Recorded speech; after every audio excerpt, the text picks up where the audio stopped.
I was about 7, so this would be about 1971, 1972, and my granny lived in a ground floor flat in Stenhouse in Edinburgh, and I was there just stoating about, and I was rummaging about in a drawer in her wardrobe. It was a big drawer underneath the wardrobe, and I came across this frame which had 4 medals in it, and they were, on a cushion. It was very pristine, and it was covered by a towel. And I wandered through to her to see, what's this?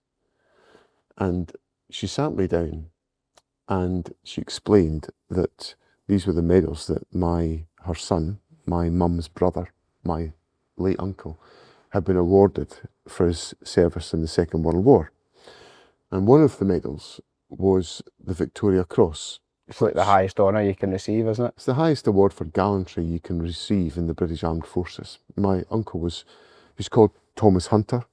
He was a corporal in the Royal Marines, and he had led a troop as part of the invasion to reclaim Italy and to get the fascists out. So they were going across land, and suddenly they came under attack, and there were German forces there. So my uncle was in command of the troop, and he basically took a Bren gun and went out onto the open land to try to defend his troop. And he commanded all the fire that was coming their way. They were, the German troops were firing at him exclusively, which gave the rest of his troop time to get cover. And he continued to go ahead. He got into a building, and he suppressed some of the Germans, and the fighting went on. And then he was killed with a bullet instantaneously. Now, what then essentially was judged was that he had laid down his life to protect the others, and he'd been awarded the Victoria Cross. So my granny explained all this to me. This was news to me, obviously. I was very young. And I remember looking up at her, and I saw her face.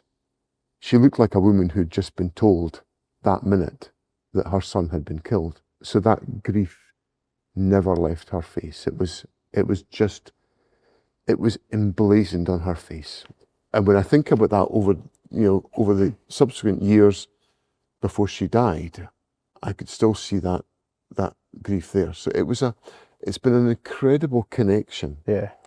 And my granny took a decision in the mid-1970s, before she died, to bequeath the Victoria Cross to the Royal Marines. So they have that.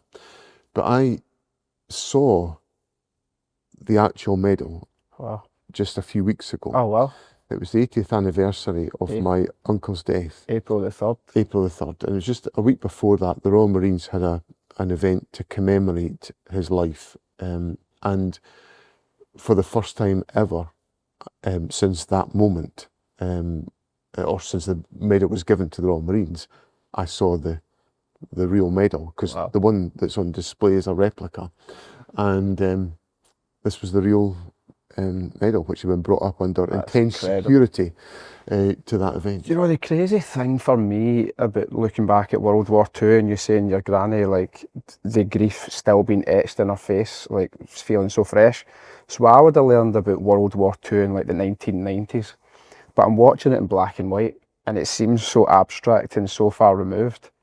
But so the time period would have been, 50 years previous, but if I go back 50 years now, it's only the 1970s. Correct. I was playing music for the 70s in my car on the way here. Of course. So it's not that long ago. And also, when you think back to that moment where I discovered the medal and my granny explained it all to me, that was about 25 years after the end of the war. So it actually wasn't an awful long time that had elapsed, which is, 25 years ago was the millennium. Scottish Parliament was established 26 years ago. Aye. So it's not exactly... It's not that far. But I think that the point that I never forgot was the fact that my granny, I could see on her face the agony of losing her son.